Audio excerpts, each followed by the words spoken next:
You're listening to Packers Talk Network. Do you want to experience the thrill of a Packers game at Lambeau Field? If so, be sure to get your game tickets from the longtime trusted source in Wisconsin, Ticket King. Visit their locations in Milwaukee and Green Bay, or just go to their website, theticketking.com. Again, that's theticketking.com. Hi, this is Jerry Kramer, and you're listening to The Sweep. Looked like Aaron Rodgers pulled out a little too quick. All right, here we go, fellas. Let's have a little fun today.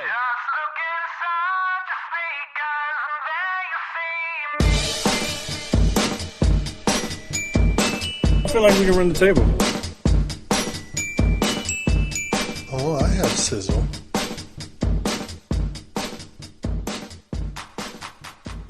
What is going on, Pack Nation? Welcome back to the sweep. It's good. It feels really good to be back. We are back. Had to dust the mic off a bit, but I'm ready. I'm excited to be back. We've got a lot to talk about. Yes, a lot to talk about in the offseason with the Green Bay Packers.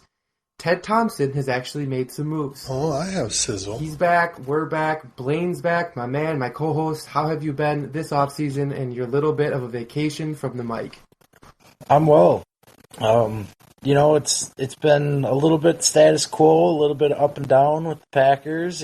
Ted Thompson, he's done a little.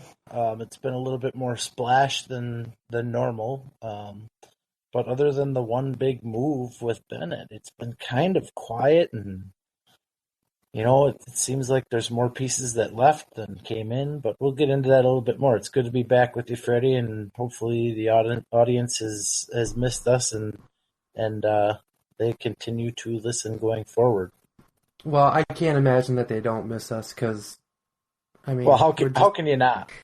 It was hard. I'm not going to lie. I wanted to do some shows earlier, but I think it's been good that we've been able to kind of make the audience wait a little bit, and now we have all this fun news to talk about, and let's get to it right off the bat. Who the Packers brought in. I know me and you talk all the time outside of the show. There were some losses, but Ted made some moves. Ted made some moves quickly after it was apparent that Jared Cook was not coming in by signing Martellus Bennett and Lance Kendricks. What are your thoughts on those two guys? Do you see them being better than Cook? Do you see them being in just great parts of this offense? Do you think Aaron Rodgers likes it? What do you got on it? Let me know. Well, I'll start with Cook leaving, I guess. I think as soon as I saw that tweet go out, I can't remember who reported it first. Doesn't really matter, but I read that the contract talks broke down and there's no communication going on. I kind of freaked out a little bit. I'm thinking to myself, what the hell, Ted? Rodgers is going to be pissed. He's the one guy Rodgers wanted back. He specifically said that. He was the top priority. I thought for sure that was the one deal out of the 4 or 5 that we kind of had on our radar that would for sure get done. Yep. To see that come through, that the talks are breaking down, I'm freaking out. I'm not going to lie. I was a little worried about what Rodgers was going to think about it, what the rest of Pack Nation was going to think about it. Honestly, what I thought about it, I didn't know what to think. And then it must have only been, I bet you it was within the hour. The news comes out that Bennett's signing. And I think at the time, you and I were talking on Facebook, Yes. and I said that he was out there and you had some things to say back, and all of a sudden you posted it on our Facebook chat. I'm like, there's no way, come on. Now, the fact that Cook is gone, did Rodgers and him have a connection? Did they have it figured out towards the end of the year? I think so. I think that's really all you lose in Cook is just the experience with Rodgers. It kind of seemed like it took him some time, get over the injury and finally get on the field and build that rapport where Rodgers really trusted him towards the latter half of the season, I'd say. So that's probably what you lose. But with Bennett coming in, you definitely still have a playmaker. He maybe not be as fast, but he could still stretch the field up the seam. He's in my opinion, a much better blocker, run and pass, if he doesn't go out in a route. So I think you gain something there. I think Rodgers was excited. I think he was probably disappointed in having the same kind of feelings we were at first. But once he found out Bennett was coming in, everything he tweeted was very, very positive, and he seems excited to get to work with them. So, yeah, I mean, did we lose a little bit of experience and chemistry? Maybe, but I think overall, give him some time, and as long as Bennett stays healthy like he has pretty much his whole career, I think they'll be fine. I think, if anything, they're better. They definitely, with the Kendrick signing, added depth. Richard Rodgers is probably wondering what the hell his role is going to be, because he's probably not going to be in the red zone anymore. I think Bennett and Kendricks both have the ability to block better in those situations. Some 2 tight end sets inside the 20-yard line is going to be awesome. I know McCarthy's been wanting that forever, and he finally has it. So he's got to be excited about it. And really, that's all it boils down to. As soon as Rodgers and those 2 guys can get to work, the better, and they'll be on the same page, hopefully faster than Cook and Rodgers were. And I think the biggest thing is the run and pass blocking ability of Bennett, and the fact that he plays. He played every game last year. I think over his career, he's only missed like 9 games total or something like that. It's a really, really low number, so he's reliable, and that's huge. We've never had that before at the tight end position. If we can have that constant, it's going to be a big deal. I'll be honest. I will confess. We talked on Facebook, like you said. I wasn't going to call you out. I wasn't going to call you out. I'll do it myself. I'm a man. I'll step to the plate here. But we were talking, and I believe the words I said were, "I don't want that fat turd on our team."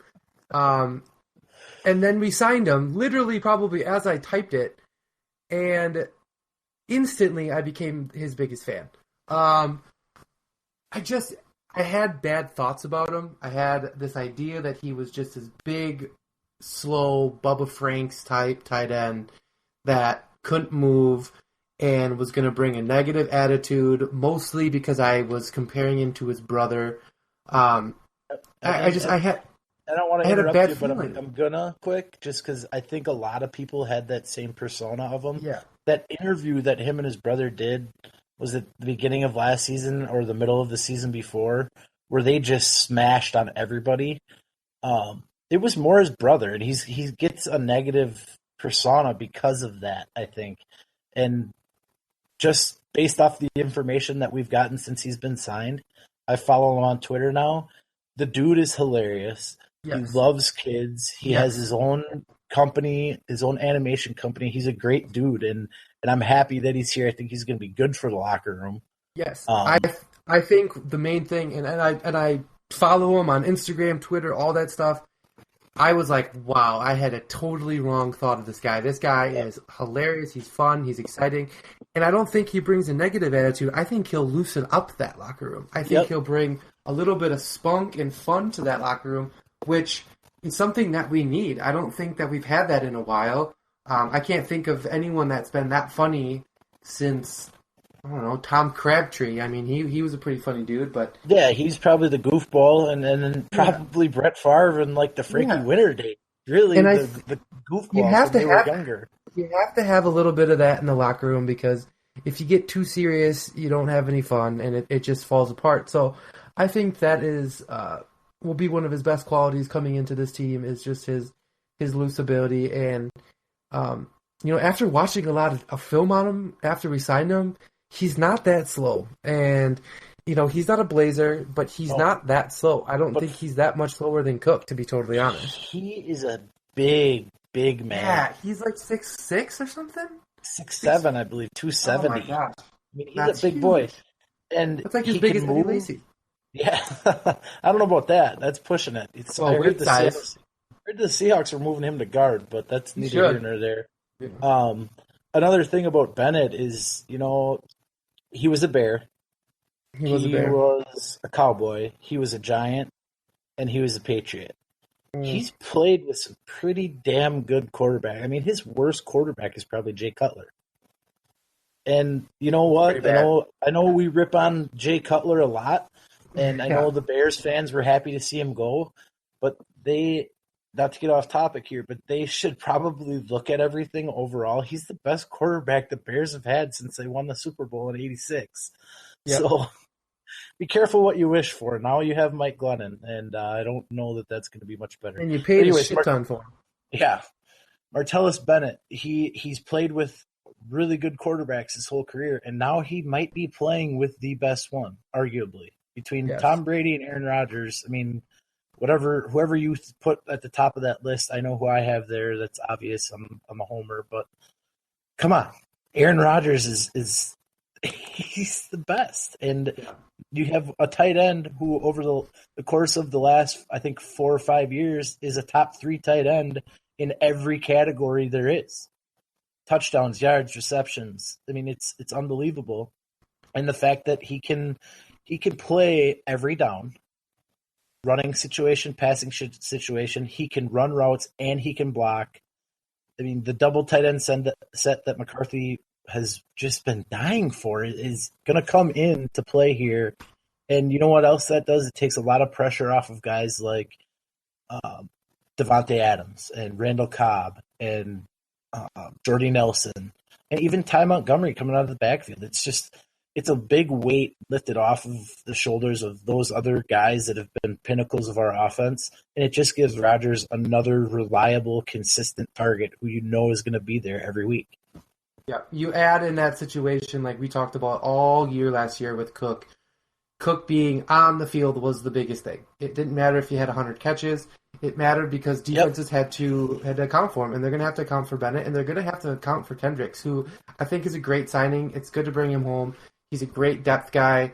He will be a sneaker, and I think he'll be someone that ends the season with a few touchdowns because he will be unaccounted for in a lot of plays because teams will be focused so much on Jordy, Devontae, Bennett, and Cobb. So I think great signings. It was awesome to see. I think it shocked everyone. That was kind of the pinnacle of what Ted did. I want to talk about one other signing, a re-signing. One that scared the crap out of me when I first saw the numbers. But the Nick Perry deal, am I pumped that we re-signed him? I'm not pumped. I think it was something we kind of almost had to do. But, everyone's talking about, well, he had all these sacks. He had a great year. Yeah, he had a great year. He had a great year. But he also had a great year with Clay Matthews on the other side. We discussed it a lot last year. Yep. And that when Clay was gone, he was completely gone. He did not even make a freaking move. So that really concerns me because I'm not sure exactly what we're getting. And with the contract deal, it looks really scary. He has a very large signing bonus, but his base salaries are really low at the first 2 and even third year with 1.3 million, 1.9, and 5.2. Then they jump drastically to 9.6 and 9.4, which I don't think he'll get to. By that point, it'll be restructured or he will be gone. So it's a little bit of money up front, but it's not a lot going into the future, and it's not really a huge cap hit. It's a little bit, but not too bad. What do you think about it? I know we talked a lot about Perry last year. Are you excited about it, or do you think we overpaid and we might have missed it? I'm not excited, and people that know me, people I talk to, you, other guys kind of in my inner circle that I talk about the Packers to on a regular basis know how I feel. I'm not a big Nick Perry fan. I've never been. I probably never will be. He is very inconsistent. He has a bad injury past. He shows up when Clay plays, and that's about it. We can beat all of that with a dead horse. Ted, he did what he had to do. I agree with you on the fact that it's not something that excites me, but it was something that probably had to be done because there wasn't a whole lot out there that we thought Ted was going to do at the edge rush position as far as outside linebacker or DN. There's the guys that were out there wanted top freaking dollar, like the highest contracts ever for that position. and Ted's not going to do that. He just doesn't do it. He's a bargain shopper. He doesn't overpay. He won't overpay. He won't even come close to some of the numbers that these guys are asking for. That being said, total money-wise, the Nick Perry deal is one of the biggest free agent deals ever. It's top 10. And that, I know it's not a big cap hit, and that's ultimately what matters year to year, but we overpaid. They gave him too much money for what he is and what he's done. He hasn't, in my opinion, he hasn't earned that deal. Now, Ted Thompson, he structured the contract as good as you could do it. He's got an out, and you're 100% correct. I don't think he sees the 2019 season in Green Bay under this deal. I think he's got the first 2 years to kind of prove it, and if he's in the 15 sack range the next 2 years, maybe they keep it, and then he would have earned it. But I think they gave him too long of a deal with too much guaranteed money up front. But that being said, Ted had to. His hands were kind of tied there. There was nobody else to go get, and the money's got to go somewhere. Yeah, I'm not excited about it. I'm not a Nick Perry fan. I was excited about the way he played last year. I got a little caught up in it, like I think a lot of people did. But you're right. He has never played a full season. And he didn't last year either. So to give somebody that kind of money, you either give someone that kind of money to A, pay for what they have done, or B, pay for what they are going to do. I don't see either of those for Nick Perry because he has not done anything, and I'm not really sure he can do anything. So we'll see, like you said. Now, if he comes out and he kills it and the money is well earned, then touche. But I don't see it, and I see him probably getting injured, and he sits on the sideline for $20 million. Yeah, and it's just convenient, and it happens a lot. It's not just Nick Perry. It's a lot of guys throughout the league and the Packers. All of a sudden, it's a contract year, and these guys are playing through injuries that they would never play through before. Mm-hmm. And, I mean, his hand was messed up. Would he have played the last 3 or 4 games with a club on had he not been in a contract year? Like this year, if he breaks that hand again and has the surgery and he could play with the club, does he play? No. Exactly. That's what's frustrating about all of this is these guys show up in contract years and then they get paid and they just kind of fizzle out. And that's kind of what I figure is going to happen. I hope I'm wrong. I really do, because I love the Packers. I want the defense to come back strong. I want them to do well. I'm behind Nick Perry. I'm just not a big fan of him. I'm not going to buy his jersey. No.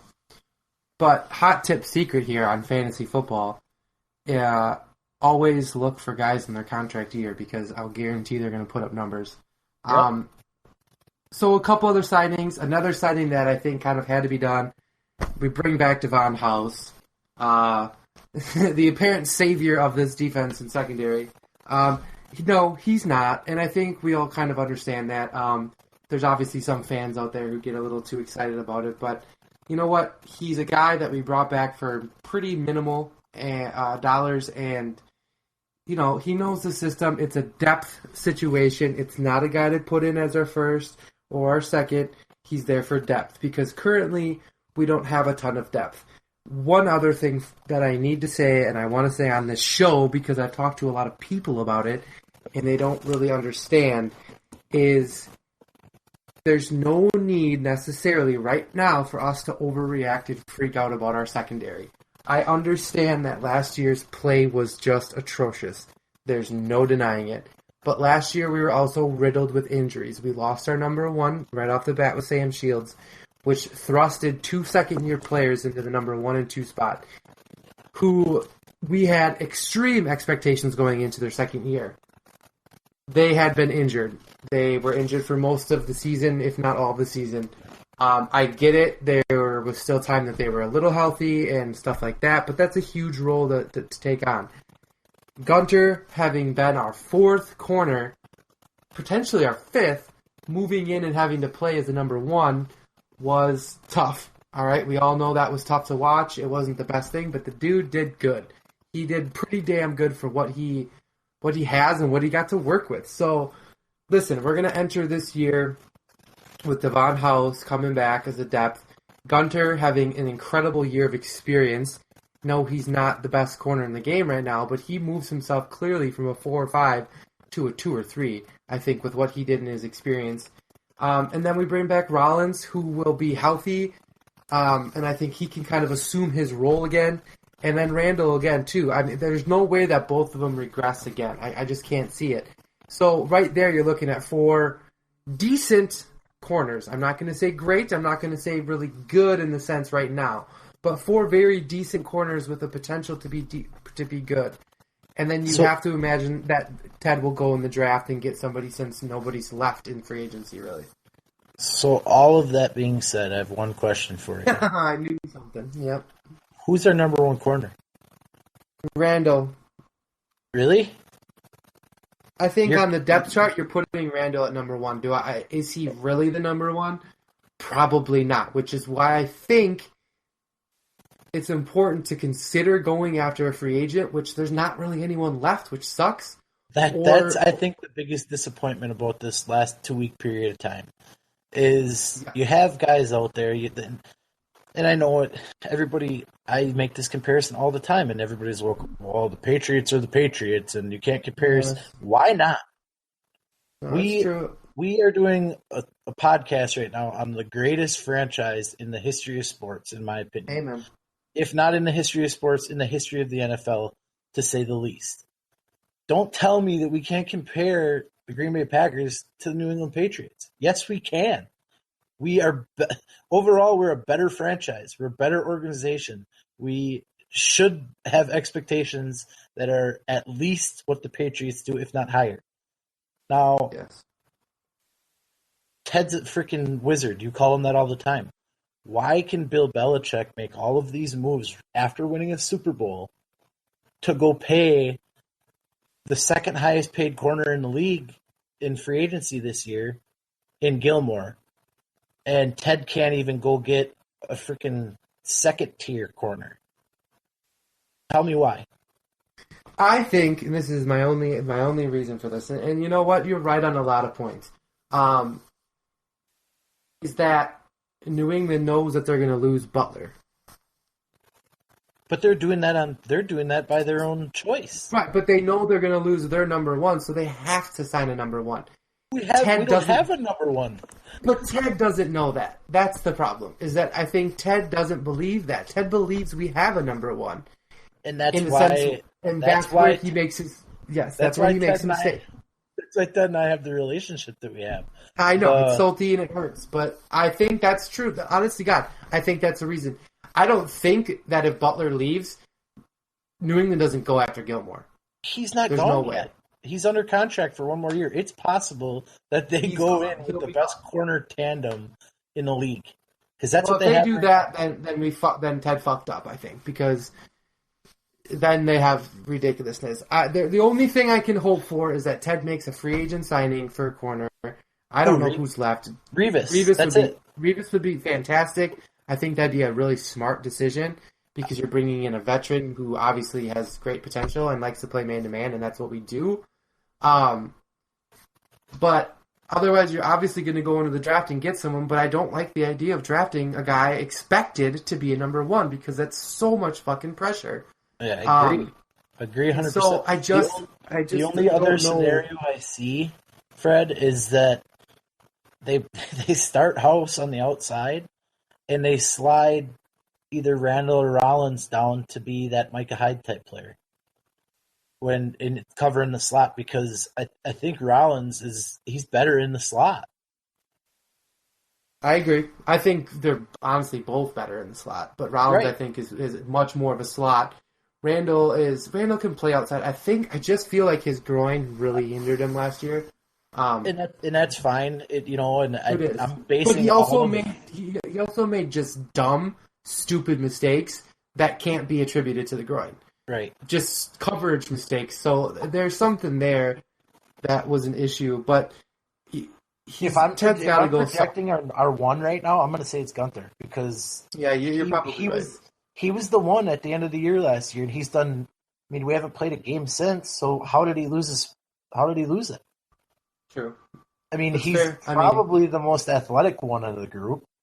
Yes, he's got the best size and everything like that. So Size and speed wise, he's our best corner, and Yes. our size and speed wise, our second best corner is probably House. okay, so let me ask you this: if we have our current lineup, and say we don't get anyone in free agency, we draft a first round corner, and then say maybe a third or fourth, and they're guys that you really like, are you okay? Or are you still scared shitless and pissed? I won't be scared shitless. I'm telling you right now, if they draft a corner in the first round, he will see significant snaps from day one, and he's going to have to. Will I be scared? No, but I've said this in many episodes in the past, and I'm going to say it again. First and second year players don't win you Super Bowls. Those are pieces. You need veteran leadership, which there is none on this team, except for maybe Martellus Bennett, which you don't really know what you have in a leader there because we don't really know anything about the guy except for that he's funny and he's good at football. Now, can he be that vocal leader? Can he bring that team up? We don't know. You want to say Daniels on defense, but he can only do so much with his emotion and his vicious talk. Is he a great player? Yeah, but he's an interior D lineman. How much impact on a game can an interior D lineman in the 3-4 defense really have? He's there to eat up a double team and free up your linebackers. You have a pass rusher in Clay who's not a leader. He's just not that vocal guy. He's not going to corral the defense like a Chuck Woodson did. Now, one major part of our defense that is going to be very, very important is the development and the leadership skills of HaHa Clinton-Dix. Yeah, because I think he needs to take a big step forward in that leadership role. He's been here for what? This will be his 4th season. That's the time. That's when it's no more. You got to step to the plate, and you have to be that guy. Just quick touch on a couple other signings, and then we'll talk about some of the people we lost, and let everyone know that it's not too bad. It's a little rough, but it's not too bad. So we also brought back Jordan Tripp. We re-signed J-Ron Jelly Elliott, who I know me and you are big on. I think he's going to have a big year. I think we're going to know that name. That's going to be a very popular name come the end of the year. We also re-signed Don Barclay, who, up for discussion on that one. I would have taken Treader 1,000,000 times more. And Ted started off free agency by signing a punter. Re-signing a punter, so... Oh, I have sizzle. When I saw that, I put my Ted Thompson shirt on and wore it proudly because that was just touche. Touche to Ted for doing that. One other quick point, we only have... How many more weeks of free agency do we have left? Well, the draft is in 37 days. Okay, so we have a few weeks. We signed Charles Woodson with only... I think a week and a half or 2 weeks before free agency. And you know what that move is? You know what move? Even if they sign a guy in free agency, they have to draft one in the first or second round at corner. The move is Revis. It's got to be. I feel the same way. I feel like for some reason, if you would have told me that a year ago or half a year ago, I would have laughed in your face. But I think it makes sense. I think it works. The last time that Revis was a free agent, he actually met with Green Bay, and they were a potential suitor. Which, to be totally honest, I didn't really know. But he just, all the pieces fit. And it would be a veteran guy. It would be, like I said, a man-to-man guy. It would just add that confidence, I think, and name to the secondary to give us a little bit more of a better feeling about the situation. And I think it makes total sense. I think Thompson is actually going to do it. I feel like he could do it. So let's hope and pray that he does. We have 24. We have 24.7 million remaining in cap after, I believe, today. So there's still money to go, and I don't think that Revis can really expect to get a top contract. I think no, and you know what? He doesn't need it. He doesn't need it because you know what's going to happen is he's gonna strike a deal, and whatever team signs him isn't going to pay him more than $6 million, because if he gets paid more than $6 million, the Jets are off the hook for the $6.3 million they owe him. Right. Unfortunately, I know a little bit of the details because I've looked into this and I've gotten my hopes up a little bit, probably too much, on Ted making this move. But you're right; it 100% makes sense. There's not a better guy out there to bring in that plays the style of cornerback play that we do here. And he does it. He'd be perfect for these young guys. Sam Shields developed into a number one corner and got a number one corner deal. And guess who he had as a mentor for a few years before he got that deal? None other than one of the greatest ever to do it in Charles Woodson. Yeah, I mean, we all kind of freaked out when Woodson left because we thought we were going to miss him that much. And Sammy Shields was just waiting in the wings right there. I mean, I know Charles was playing a little bit more safety than corner, but you cannot tell me that they didn't exchange technique and style and just little pointers in the film room. Little cheats that you can figure out. You can tell when a guy's doing this, he's going to go that way. And Revis has covered everybody in the league. So he knows what everybody's going to do. He knows their first, he knows their second, he probably knows their third move off the line. So you cannot replace that experience. And I guess that's kind of what I'm talking about when I say first and second year players aren't going to win you a Super Bowl. They're just pieces of that. You need veterans. You need guys that have seen it all. Or maybe not even all, but a lot of it. Guys that have the experience against the same guys that they're going to be lining up against 16 weeks out of the year. And it makes a huge difference. It changes the game when you have a guy that can tell you, hey, watch out for this, this, and this, because this is what he does. And Darrelle Revis, like we both said, it makes the most sense to me. And money-wise, we have it.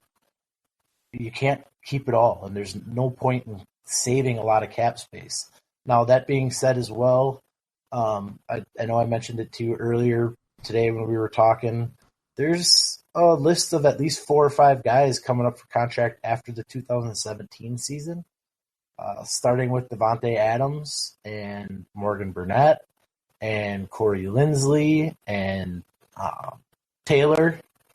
Those guys are all going to need to be re-signed, and maybe Ted's saving some of that room to get deals done with 1 or 2 of those guys early, which, if that's the case, smart move by Ted. But we still have room to sign 1 or 2 more guys. There's still some money left. So he's got to, listen, he's so great when it comes to re-signing guys and making sure that the right ones are there, which brings us basically to who we lost.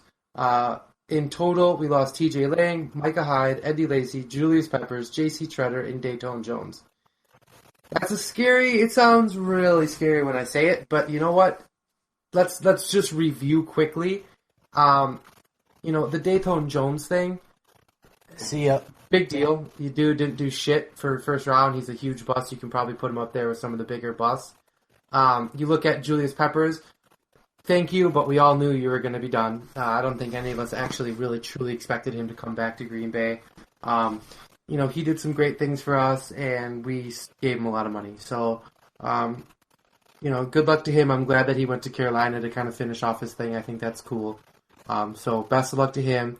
Eddie Lacy, you fat turd. I don't even care. Go to Seattle. Eat your way into a balloon, and good luck. I hope that he doesn't actually get on track and do really well.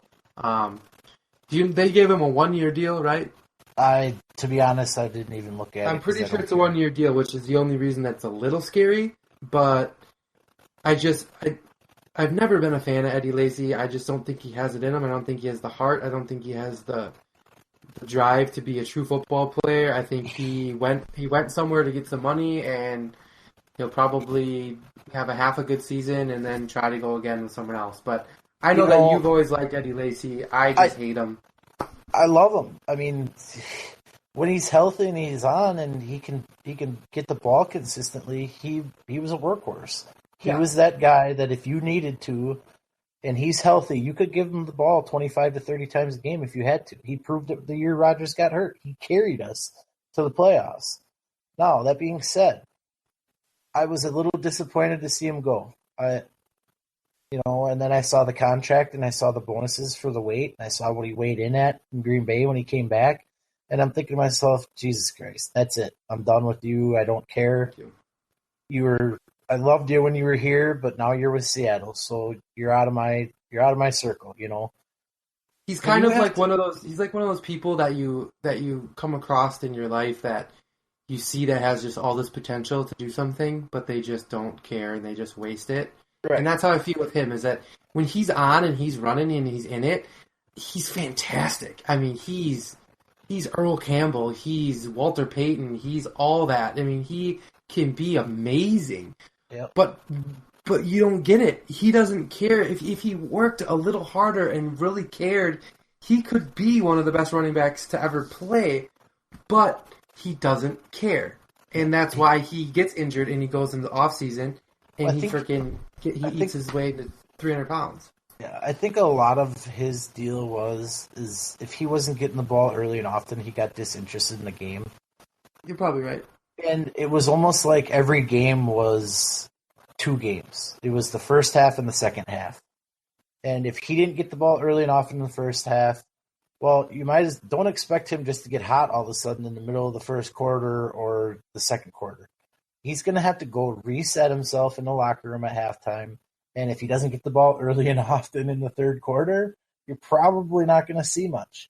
Now, there's been some games where we had some leads and all of a sudden he would get the ball a bunch in the fourth quarter, and once in a while he would run some clock out. But that wasn't usually how it would happen. It was either he started off hot and stayed hot when he got the ball, and a lot of that kind of goes to McCarthy, I think.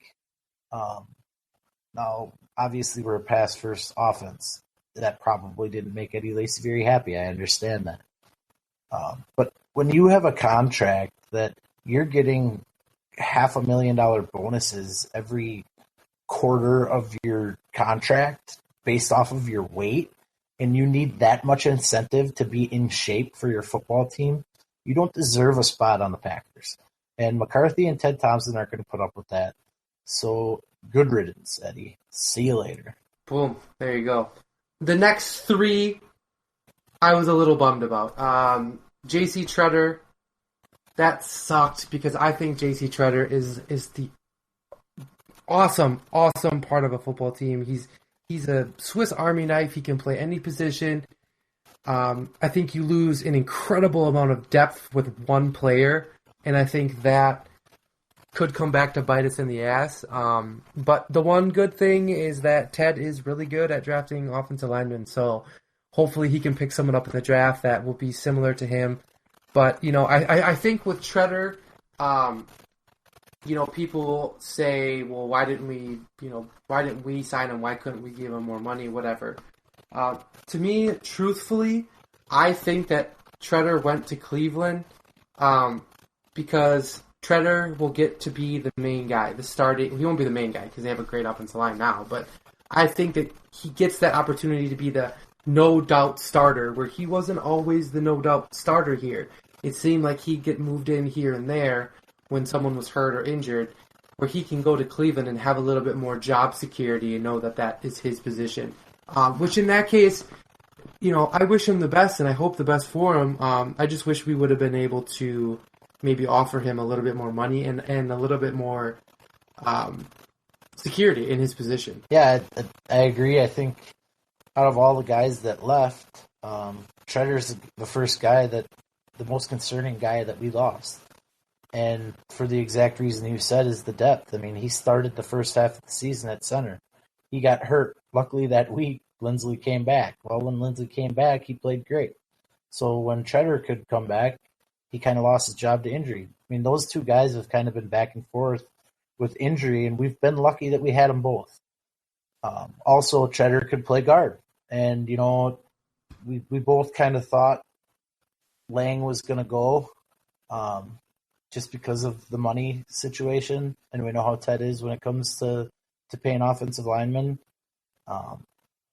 In their second or his third or fourth contract. Usually that's about when he lets him walk.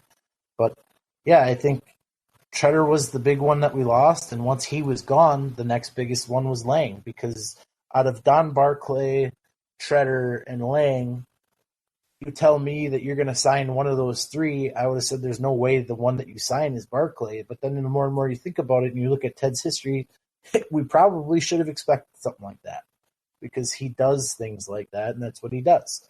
I think that the fact that Treader got signed, or the word was out that he was going to sign with the Browns so early, kind of hurt our chances of TJ Lang coming back. I think that just drove the price up on him.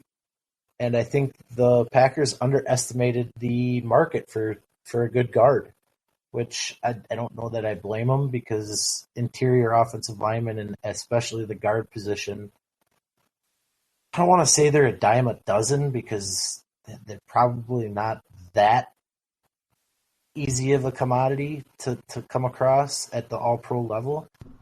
But let's be honest, they're guards, and we can probably plug and play a couple of guys there. Who knows, maybe Spriggs plays there. I heard rumors that there might be talks of moving Balaga to guard and having Spriggs play tackle.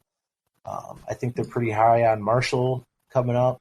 And who knows, you know maybe Balaga, they know something about Barclay. Balaga is just a beast at right tackle, and I think that they got to keep him there. Spriggs subbed in a little bit at guard during the season, I believe. I want to say it was during the Cowboys game. I might be wrong, but he did great. I think Spriggs has an incredible ceiling for potential. I just don't know maybe if he's totally ready right now. But I think he's someone that you're going to end up seeing for the next, 5-7 years. And I said that even last year. But right. Yeah, I don't think that you. And maybe this is what Ted's thinking. Maybe it's a plug and play position all year. Maybe you start two or three different guys there, and it's not a consistent guy. Now, do I like that? No, because I like having the offensive line. Have a consistent starting lineup and get some continuity. Know what the other guy's going to do. But you know what? The Packers have done pretty good with that, plugging and playing guys in when guys got hurt. Guys would go down during the game. Guys, it is what it is, and there's not much you can do about it at this point. I don't know that there's anybody out there. I know we talked about Mangold possibly getting signed. He hasn't signed anywhere yet, has he? Nope. He's someone that I think would be fantastic to bring in, and again, an incredible leader.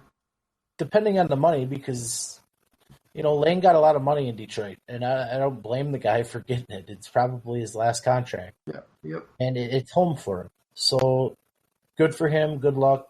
We're gonna miss him. I think it sucks that we're gonna have to play him twice a year, but again, it's a guard. And for those people that, not to get ahead of ourselves with the draft, those people that think that we're going to draft a guard in the first round, if that happens, I'm going to be furious. You cannot pick a guard If we draft an offensive lineman, ladies and gentlemen, Blaine will freak the frick out and probably start smashing stuff, and I'll be there to show it. I will tape it on my phone, and we will put it on the Sweet page on Facebook, I promise. I don't... The dude from Western Kentucky or whatever, Forrest Lamp, I saw a mock draft that had him getting picked in the first round by Green Bay. If that happens... Who did the mock draft? I can't remember. I think it was CBS.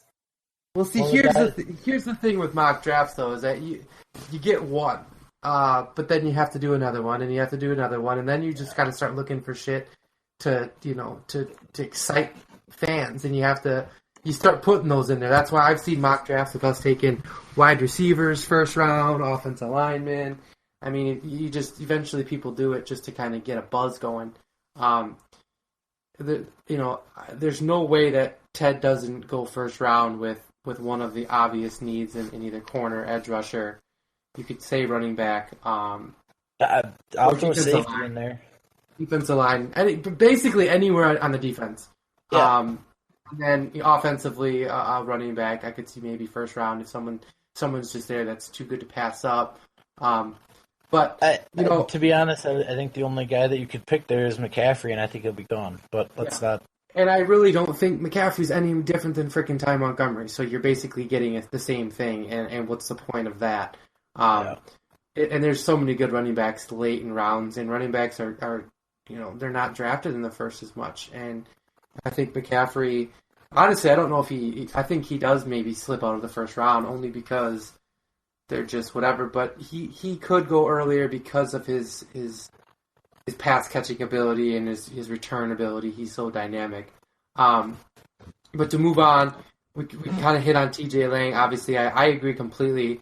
He went and he got his retirement money, and he is at home. And it is what it is. A lot of us said that we were going to struggle without Sitton, and that worked out pretty well. So Ted is a genius when it comes to the offensive line. It's one of the positions that I have so much trust in him with, because he's been able to assemble offensive line, good to great offensive line play with a lot of 4th and 5th and 6th and 3rd round guys for very minimal money. So he's very good at that, because offensive linemen can get quite expensive. So I think he's done a pretty dang good job of putting together a good offensive line at minimal dollar to protect the greatest of all time. So. But the other guy that we missed out on, and this one is the one that just befuddles me, because we didn't even offer an offer to him. Micah Hyde, who last year I started out writing for someone. It was not Pack to the Future, so sorry guys, but and one of the pieces was how I thought that Micah Hyde was going to be the best player on the Packers team in 2016. I thought he did great. I thought he had a fantastic season. But his versatility and his ability to play multiple positions and his just everything that he does on the defense, I love him. I love what he does, and I like the fact that he kind of plays that hybrid position. And if you've listened to the shows prior, you know that I am a huge fan of the hybrid position. So, like you just said, a safety potentially in the draft, I think that now becomes much more of a concern and much more of a necessity, because we have good safeties? Yeah, we have fantastic safeties. We have HaHa and Morgan Burnett, but that's it. Nothing else after that. So we're going to need depth. The next 2 seasons, they're both up for a contract. So and HaHa comes back, and you got to look at Burnett as potentially having to walk, because he's at that age where it is. So you're going to have to not only sign someone who needs to play now, but someone that's going to eventually slide into Burnett's position. Yep. So that is definitely a huge need. But as for him leaving, I'm just surprised we didn't give him an offer. Are you surprised that we didn't? That whole Micah Hyde situation for me, it's hard to evaluate, because he played a lot of plays. He played, what did I read somewhere? I think it was like 83% of all the defensive snaps last year. Yeah. Which, when you think about that, he's not a starting safety, and he's not a starting corner, and he played that much. Now, he's kind of in the same situation as Treader was. He's probably going to get an opportunity to start in Buffalo. Yes. They lost a lot of their DBs to free agency. And he's going to be competing for a starting spot. He probably would have never had that opportunity here, not in the next year or two. That's exactly when people have asked me about the Hyde situation, the Treader situation, that's the exact reason, is I believe truthfully that both of them wanted to go and be starters, and they weren't going to have that position here. And Micah Hyde can go from someone who we all loved and thought was great, but he was like, that guy over there. He was the guy that made plays, but no one knew what the hell he was doing or what position he played. Where now he goes to Buffalo, and now he's the man. I mean, he's basically the dude. He made a lot of splash plays, but when you have that much opportunity and you're playing that much, you're gonna make them. Yes. Now, and the reason why I think a lot of people get infatuated with Micah Hyde is because some of the plays that he made probably saved the game. I mean, the play that he made against Dallas probably won that game for us. Now, was there a lot of other plays that contributed to it? Yeah, but that was a big one. And those are the moments that stick out, and that's what Micah Hyde did. He made the plays that stuck out. Now, it seemed like at times he was nowhere to be found, or he would blow an assignment, and people don't bag on that too much because it didn't happen too often. But when it did, it wasn't a big deal because of the big splash plays that he made. And that's, I think, what do you want? Do you want a guy that's going to make 7, 8, 9 splash plays a season, or do you want the guy that's going to play consistently well throughout the whole year? And I think Ted knew the writing was on the wall that they weren't going to be able to come close to an offer that anybody else would be able to make, so why even make it? Especially since, exit interviews as far as the Packers go, Micah Hyde's was one of the most, he even said, it's a business. He said, I would love to be back here in Green Bay, but I want to play. I want to start. He said it. So, like I said and you said, the whole Treader and Micah Hyde thing came down to the fact that they want to be the guy. They want to be, Micah Hyde wanted to be the Sam Shields in Green Bay. Well, that was never going to happen here. So go to Buffalo, play the Patriots twice a year, and get your ass kicked. Well, all right. That's kind of what we all have for free agency. Hopefully, we can have another show in a week or two with a few more signings. So, Ted, if you're listening, which I know you are, make sure and do some signings so that me and Blaine have some more stuff to talk about. We did get a tweet, actually, while we were doing the show from our newest writer for Pack to the Future, Thane, at Track on Pack for Twitter. He asked us, between Nelson, Adams, and Cobb, who do you think will have the best season in 2017 and why? Blaine, I'll let you hit that one. I'm going to go with good old trusty Jordy. He's been Mr. Consistent. Even after the injury, he had a monster season for the Packers. I think you then put Devontae in a close second there. I think between those two, you're going to have another 20 touchdown year with the two combined, probably at least another 2,000 yards. And to be honest, it's a contract year for Devontae, so maybe I should. You know what? I'll take that back. I'm going to Devontae. There you go. He's looking for money. He's got to follow up a big year with a bigger year, and that's where I'm going to go. I'm going to go to Devontae. Very smart. I was going to basically say I think that this upcoming year is going to be extremely similar to how last year went when it comes to numbers and production. I think so. I think Cobb will be legit. I think he'll still probably be a little overpaid. I think that Nelson will have another fantastic year and continue to get slighted as probably one of the best receivers in the NFL. Numbers don't lie, people. And then Devontae, I think he'll jump Jordy a little bit more in numbers, mostly because I think it's becoming his thing now. I think it's becoming his team in a sense. And then you got to throw contract year there. You always add contract year in it because that's when the players just magically become really good. So yeah, I see both of those guys with 10 plus touchdowns and 1,000 plus yards. Both of them. So they will be fantastic. Take your pick. Either way, it's going to be a hell of a season. I'm excited about it. But we are not done with shows, people. We will be back. Once April starts, you can expect to see the sweep pretty much once a week. We are going to be coming at you guys with a lot of draft knowledge. If you don't know, I dabble pretty hard in the draft, so I know a lot about a lot. Blaine is right there with me, and we will spit hot fire constantly about the draft. Who to draft, who not to draft, who looks good, who doesn't look good. So stay tuned. Definitely. We're looking to do some pretty exciting things with our sponsor, Ground Round, especially for the draft. We can't really release all of the details right now, but look forward to that. You can see all of our stuff on the Sweep Facebook page, or you can check us out on the Sweep_PTTF on Twitter. Check out packtothefuture.com. That is our home base where all of our dudes are at. That's where you can find podcasts, articles, videos, anything you need to know about the Packers, and from some different perspectives and some different crazy dudes. There's a lot of fun guys on there. But you guys can always write to us on the Facebook page, the sweep. We love that. We love getting your questions. We love hearing from you guys. It's going to be a heck of a season. Off season is off season, but to me, there's never really truly an off season. We're always on, and get ready to be over inundated with draft stuff.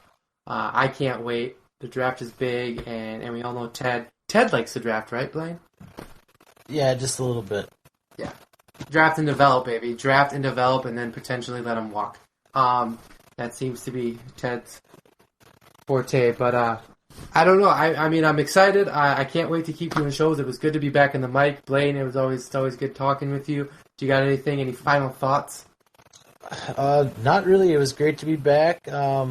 I've already been doing a little bit of pre-draft stuff, probably a little too much, my wife would say, but it is what it is. She says there's no off season. There's no football off season in this house when it comes to the Packers, and she's 100% correct. Wouldn't have it any other way, baby. That's why you married her. I mean, that's right. That's she a knows. damn good woman. She knows. I put in my vows that she has to not bug me from March to April about draft stuff, because that's all I'm gonna do. I'm gonna sit and I'm gonna stare at draft stuff for hours and hours and hours, because secretly my life goal is to basically be like Ted Thompson, but maybe with a little bit more, maybe with a little bit more flair and a little bit more character. How are we friends? Because you love me and you just can't admit it. But all right, people, that's enough before things get weird. We love you. Thank you for listening. Go Pack, go, and we'll see you soon.